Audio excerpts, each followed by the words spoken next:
Alright guys, this will be a quick one. Entry step on this Allegro is not working, and 9 times out of 10 it's the motor, and usually the motor goes bad because the contacts inside on the brushes get burnt up. These are not specifically made by Kwikee, Lippert.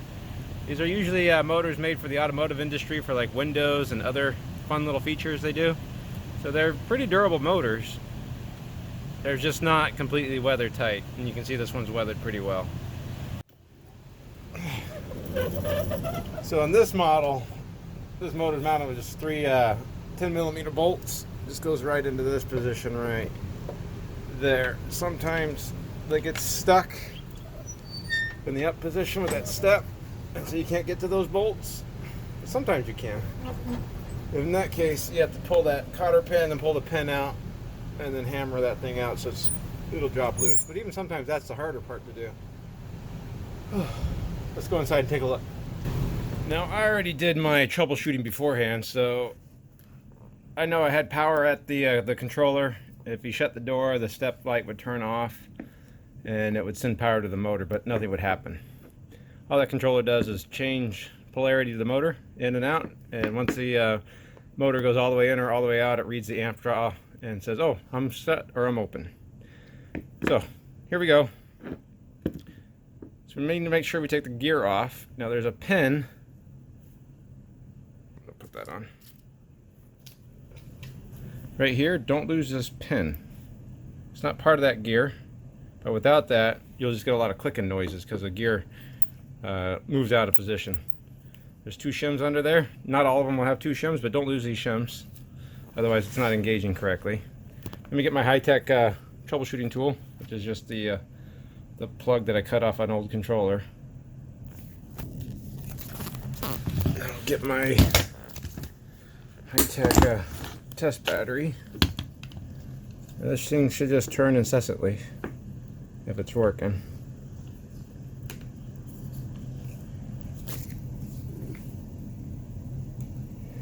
Alright, so I have it hooked up to power, and I did have it hooked up to power.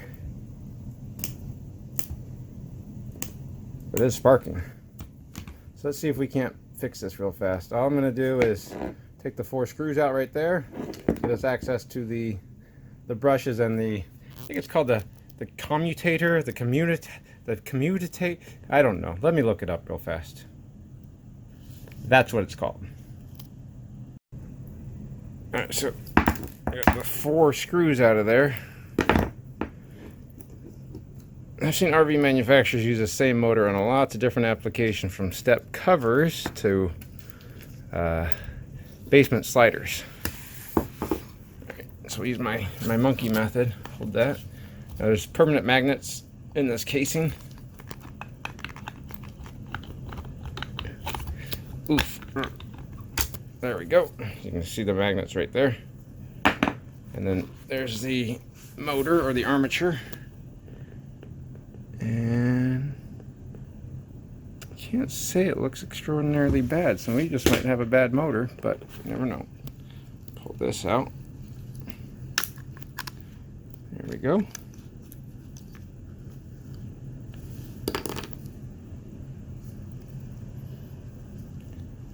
Doesn't smell great, but let me go ahead and try the easy fix first, right?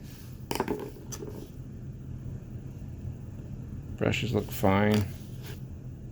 Everything else looks pretty good. And if we were to turn this by hand,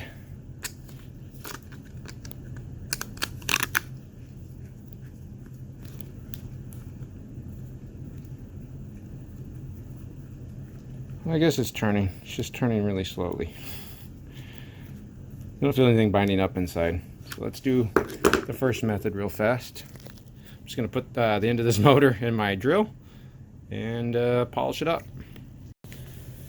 And there we go. We got it in there, basically in my lathe. That way I can spin it.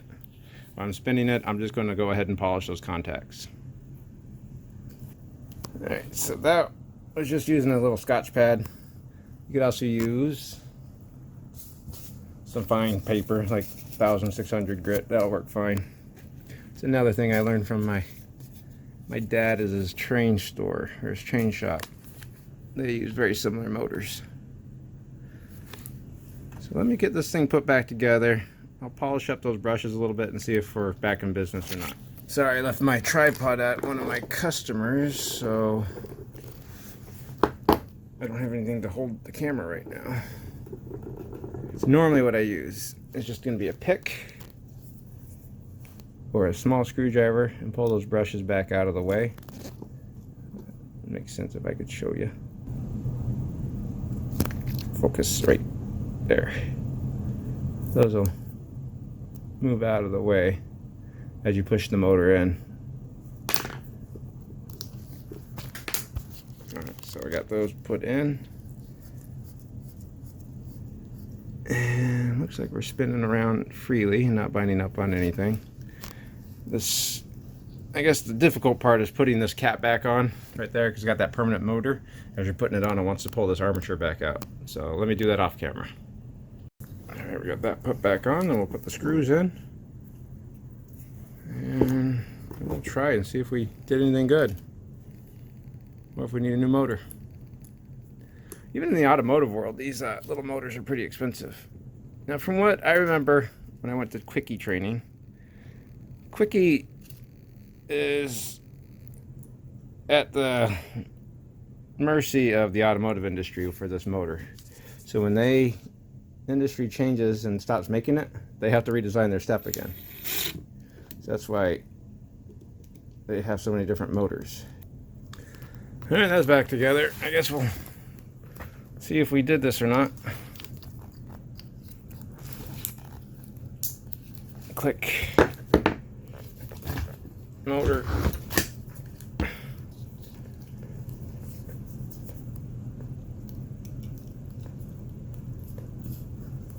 I think it worked. I don't know. Didn't really look that bad. Maybe there was a problem with the logic of it all. Ooh, look at that. It's spinning now.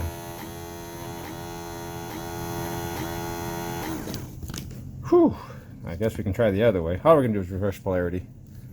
Shouldn't matter, because the brushes just touch on both sides of that.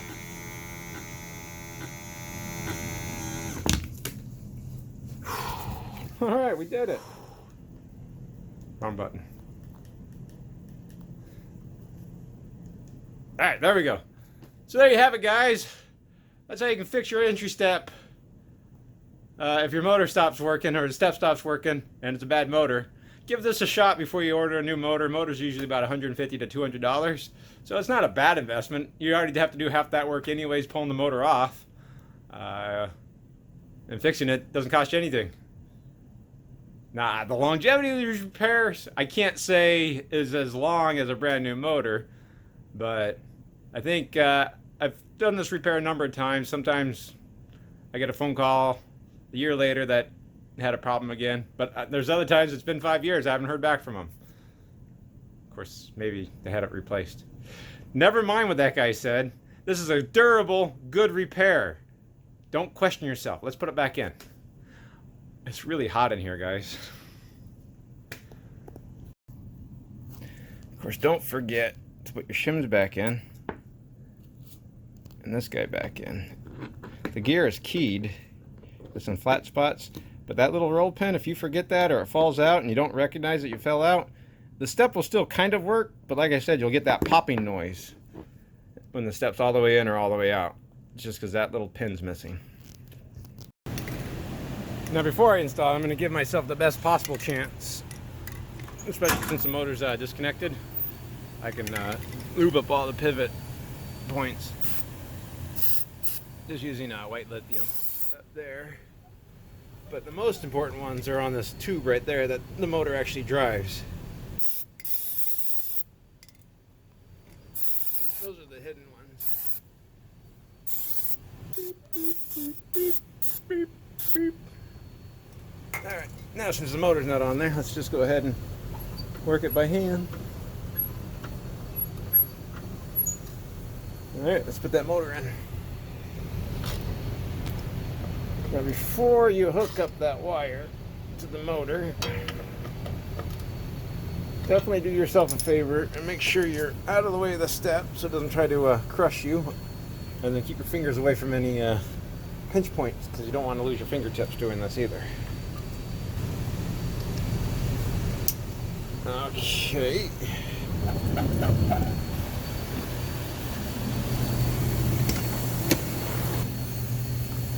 Let's see, entry step. Let's turn that on and see how we do.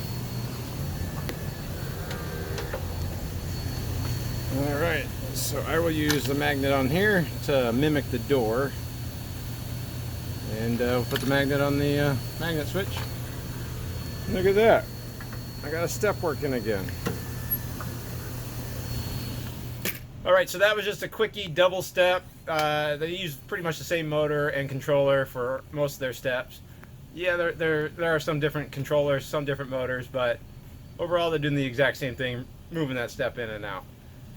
The Lippard coach steps use a very similar motor, very similar logic, but generally it's that motor, and that motor is hard to rebuild. That one it's got bad seals on it. And the controller for that one, it goes out. It's not sealed very well. Hope that helps somebody.